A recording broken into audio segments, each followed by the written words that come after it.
Hey everybody, it's Venovia here. I recently just got a message from my friend Osha stating that she wanted to become a vampire. So I wanted to explain to you guys because I have had multiple of these statements and questions and odds and ends with this that I felt, well, maybe I should do a video again.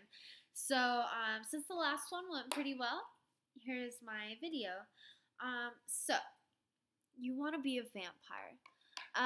First of all, you don't need to get bit, you don't need blood exchange, you don't need to sell your soul to the devil, you don't need to do any of that to become a vampire. Literally, the closest thing you'd be to a vampire is just wearing fangs. But to me, to be a vampire is through glamour. Vampires have a certain energy about them, a certain way they move, the way they use expressions, the way they touch things, the way they laugh, the way they talk, the way they do things, and it's what I consider glamour. You're changing up a situation to be what you want to be. So when you see, vampires or somebody of the sort who's really dominating a scene in a movie, for me, example would be Ginger from Ginger Snaps when she first is starting to turn into a werewolf and she walks down the school hallway and everybody turns to her and whistles and she starts dominating that scene. Like, to me, that's vampiric glamour. You're turning heads. You're making people see you in a different light. You want to get that promotion or a job. You use glamour to make that happen. You use glamour every single day. So if you really want that promotion, I wouldn't say you give them what you want. We've all lied at job interviews. I know that for a fact. But you make it to where they know you're going to be that fit. You literally just become the job in human form. You want people to stare at you. You make it so they can't look away. You don't have to dress down. You don't have to dress slutty. You don't have to dress up. It's the way that you perceive yourself. It's the way that you put yourself out there. It's the way you walk. If you walk a certain way, oh, trust me, people will stare. You laugh a certain way, you talk a certain way, don't give out your entire life story in the first conversation. Make people question about you, make people think about you, wonder about you. Become a mystery, a living mystery. And then you'll be using the vampiric glamour and people will be quite intrigued with you. You don't need to drink blood. That's a huge subject that pops up in people who talk about me and the lifestyle that I live when they find out that I'm in the vampire community and that such. Don't drink blood. That's what I always tell people. I don't drink blood. I don't condone anybody around me to drink blood.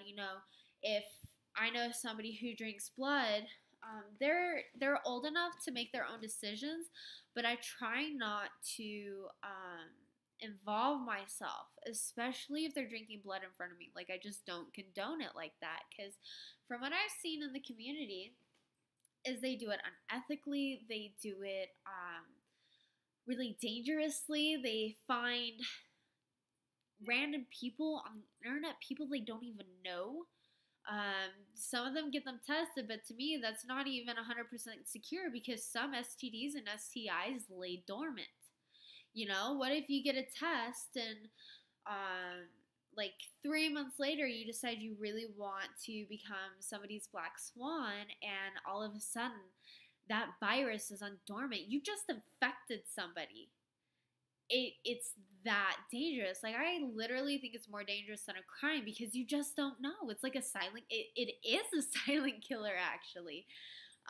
So when people go on Craigslist or classifieds and they search for a donor, even if they get them checked, like, that's still so dangerous to me. And I don't think anybody nowadays should drink blood unless, and I'm with Father Sebastian on this, unless you've been married to that person for 10 plus years and you know for a fact 100% that they've been with you and only you, and you guys constantly get tested. I think everybody should get tested every single year.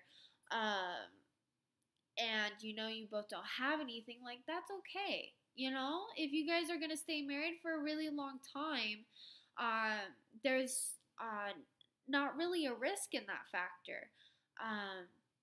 You know, and I think the only time I've ever drank blood is when I get a small nick in my hand or my arm, and you know, it's like it's just automatic for me to lick it because I don't want to see it. All I'm gonna do is stare at it. It's a pretty fucking color. But on that matter, like, I seriously do not condone blood drinking. I get really serious on that matter. Like, I look people dead in the eye, and it's silent for a few to know, and they know that I'm 100% serious, and it's not a question people really need to be asking lightly, nor should people even really think about doing it lightly, because there's so much danger in it. It's scary. It's very scary. A lot of things don't scare me, but that scares me. So, no blood drinking, none whatsoever. You don't need to do it to be a vampire. I'm sorry, my cat's going nuts right now. So that's no. Another question I get, well, do you burn in sunlight? And, you know, I get that question a lot when I'm outside in the sun. If I was going to burn in the sun, though, would I be right here standing with you for the past 30 minutes to an hour? I would have been ashed about 30 seconds to a minute, you know, of stepping outside. So, no, I don't burn in the sun. People do have a sun allergy, though. That is not myth. That is true. Some people get it so bad where it actually becomes blisters and they bleed. Other people just ashen a little, skin turns a little gray. It won't kill them, but it does do some damage, and that I have known a person that has that. And I think it's cool. I wouldn't mind having that, but unfortunately, I got the part where I'm allergic to the cold. So when it's too cold for me, my hands and my arms turn really red. I get hives. They're itchy.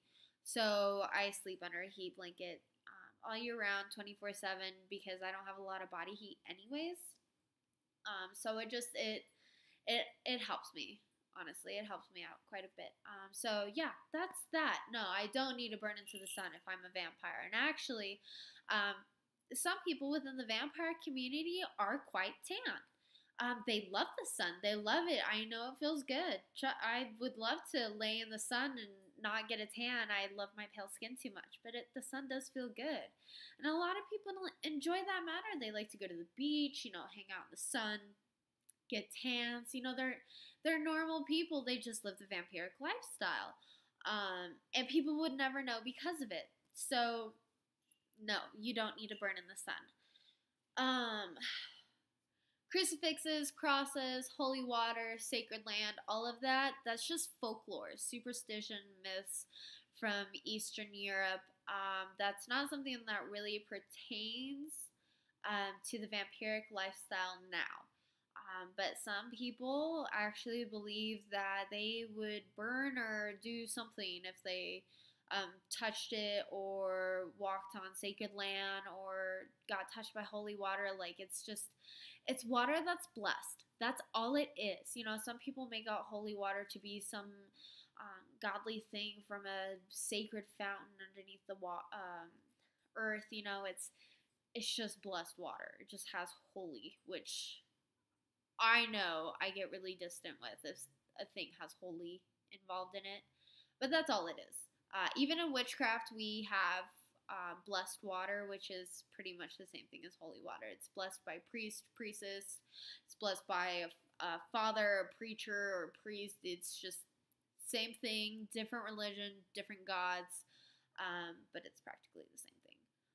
So on that matter, if you want to get buried on sacred land and you lived the vampiric lifestyle, you're more than welcome to do that. You have the option to do that. Now, as far as crucifixes and crosses go, there are vampires that are within the Christian, Roman Catholic, like all Christianity, something. They're involved in that. Even with witchcraft, I think, is fucking beyond stupid to even bring together. But Christianity and witchcraft, there are people who bring in Christianity and witchcraft together. Why I think it's stupid? Well, the fact that Catholics have murdered in the name of God for years upon centuries and centuries more, though, of course, not all Catholics have murdered, not all Lutherans or Christians or whatever have murdered in the name of God, but the murders for accused witchcraft practices stack up a lot. It's huge. It's literally a lot more numbers than what Hitler did, if you want to go that far. So that gives you an idea about how many, like I said, centuries and centuries they've been doing that. So bringing the two together is questionable to me, and I think it's really stupid. To anybody that practices that, not trying to offend, and I know people who say that don't really care, but if you're going to be involved with a religion that helps promote persecution of witches, you probably should rethink your practices. So that's just my opinion. That's my idea. It's not everybody's. Nobody's going to love it or hate it, whatever, but that's just me. So, as a vampire, not a witch, you can't be buried on sacred ground without having anything turned against you or whatever. It's just literally a lifestyle. You're not gonna burn or nothing like that. And garlic. Garlic is another myth and folklore as well. Garlic apparently is purifying. So when you read that, you're not going to remove your vampiric personalities. It's just a spice. That's all it is. As far as mirrors are concerned, I know some people don't have mirrors because folklore. Some people, I'm sure, just take what they read and think it's totally true, and that's what it is. But as far as mirrors are concerned, the reason why it's involved with folklore and vampires is because when you look in the mirror, you see your soul. It's pretty much what it is. So that's the reason why vampires don't have reflections. It's because they don't have a soul. Whether or not we all have souls is up to the individuals who believe. I'm on a personal matter, so I think all inanimate nature and human beings have souls. Have an energy life force about them. That's just me, though. And I won't go too deep into the rest of those matters. But you can, be whatever you want and be in the vampire community as well. So it's not as cut down as Hollywood makes it to be. And as far as anything else goes, I don't want to go too deep. I'm already at 14 minutes. But if any of you have questions, feel free to ask me, and I'd be happy to answer them. But I just wanted to clarify that you can be a vampire even without fangs. There's plenty of people who make fangs for a living, like Father Sebastian. As well as you can buy Scarecrow, which I have used and recommend all of my life if you're not yet there yet to get fanged by an actual fang dentist, or I know there's a specific word for it and I'm forgetting. But I do recommend Scarecrow. Of course, I recommend Father Sebastian, but my opinion's biased because I work for him. There's a whole bunch of fang makers in the United States. I know I can name off a few. And your options are not lost. Your options are not closed off in the far, far away. Everything is there. for your guidance on that matter, and I can also suggest books that people can read as well about the vampire community. So do your research before saying something weird that really turns off people from talking to you about it more. Some people are silent, like me. I'm not. I like helping people understand. I like bringing it to light, but that's just me. So yeah, any questions, any concerns, anything regarding this type of subject, don't be afraid to ask me. I'd be happy to answer anything, and I hope everybody has a wonderful day. Bye.